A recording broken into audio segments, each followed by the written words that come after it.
Assalamualaikum warahmatullahi wabarakatuh.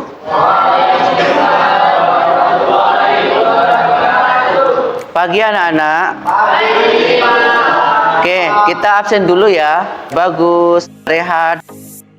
Semuanya hadir semua ya.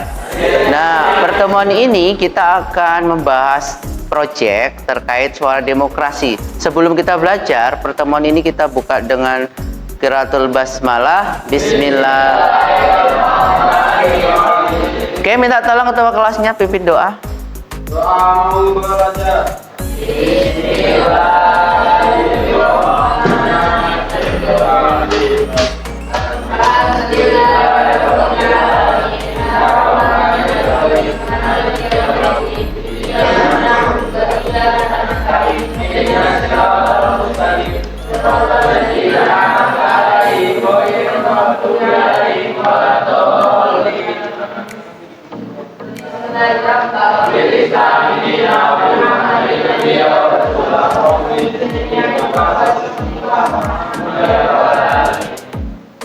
Oke, terima kasih. Semangatmu? Kurang kompak. Mana semangatmu? Oke, hari ini pagi kita akan membahas tentang proyek terkait proyek P5 suara demokrasi. Jadi di kelas 10 ini kita akan belajar tentang suara demokrasi. Apa sih suara demokrasi itu? Oke, kita mengenal dulu. Yang pertama di sini adalah demokrasi. Demokrasi Indonesia merupakan negara yang menganut sistem demokrasi yang pemerintah rakyat, di mana rakyat dapat berperan serta dalam pemerintahan yang dijalankan demi kepentingan rakyat. Jadi demokrasi di sini adalah semuanya dari rakyat untuk rakyat, dan kita semua itu adalah salah satu rakyat. Jadi melalui proyek ini murid akan melatih keterampilan mereka dalam menyuarakan pendapat, menghadapi perbedaan, mengambil keputusan setiap kegiatan dalam proyek ini seperti itu. Tujuan umum pokok, nah di sini boleh dilihat teman-teman. Pertama, menganalisis dampak dari keberagaman pendapat dan pemikiran di sekolahnya, menunjukkan perilaku positif dan menyiapkan keberagaman pendapat.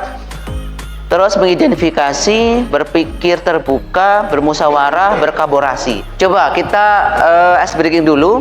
Selamat pagi, selamat siang, selamat malam, selamat siang. Oke, terima kasih. Selanjutnya, di sini ada pemahaman materi. Di sini terbagi menjadi 4 ya. Pengertian demokrasi, tujuan demokrasi, contoh demokrasi, cara pengambilan keputusan. Pengertian demokrasi. Ada yang bisa menjelaskan pengertian demokrasi?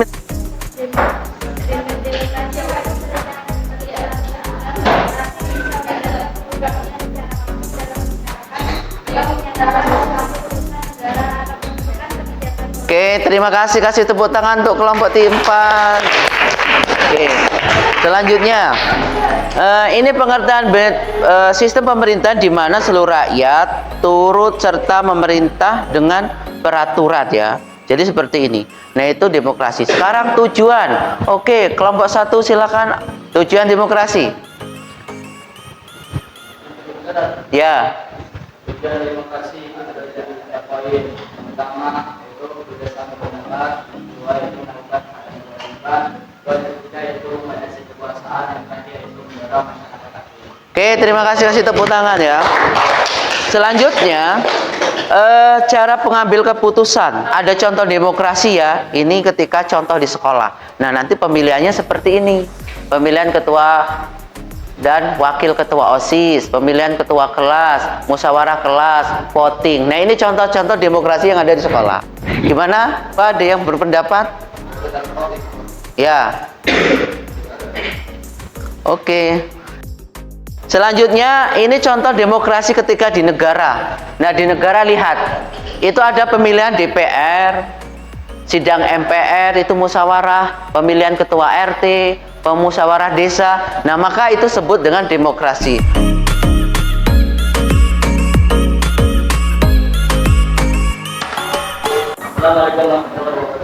Waalaikumsalam.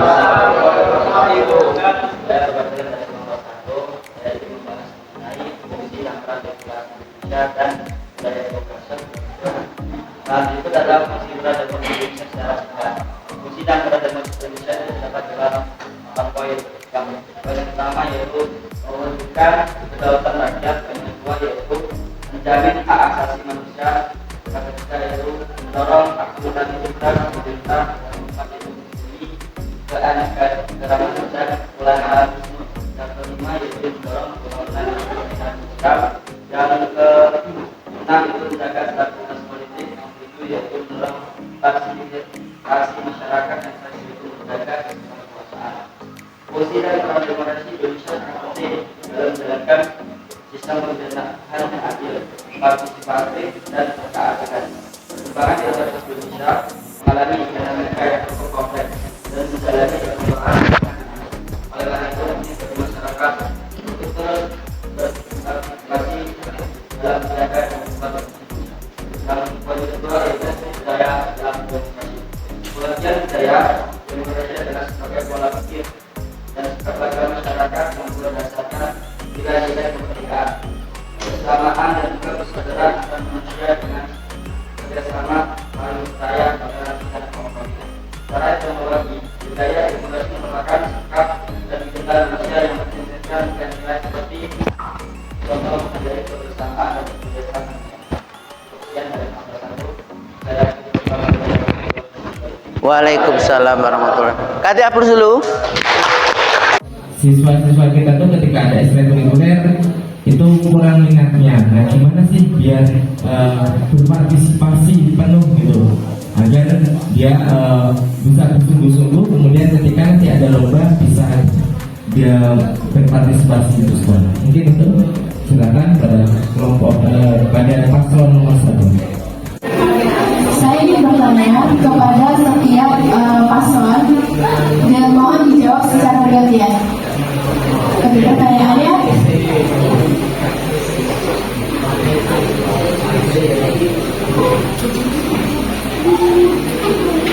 dari ketiga paslon itu kan sudah menyebutkan seluruh program yang akan kalian ajukan.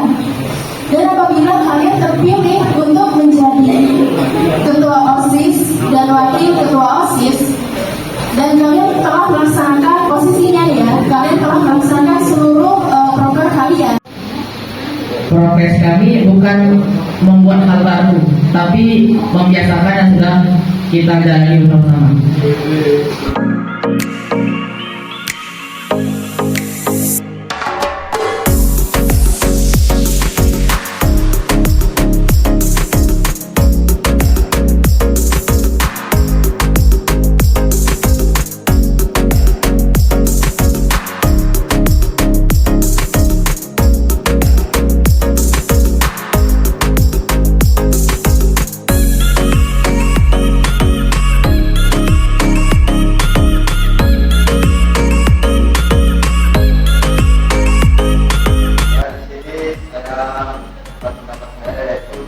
Demokrasi memiliki pengertian sebuah yang berdasarkan ajaran komunisme dan marxisme yang dikembangkan oleh Karl Marx dan Leninisme.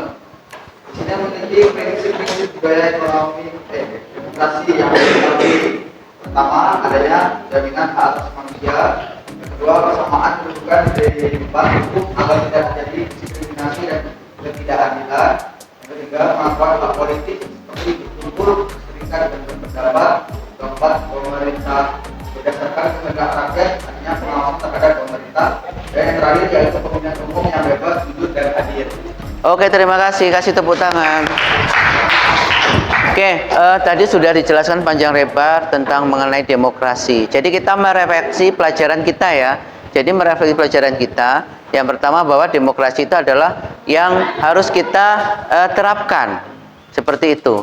Mungkin pertemuan ini cukup sampai di sini ya. Kita dengan baca hamdalah, alhamdulillahirabbil alamin. Sebelum kita tutup, kita sama-sama mengucapkan assalamualaikum warahmatullahi wabarakatuh.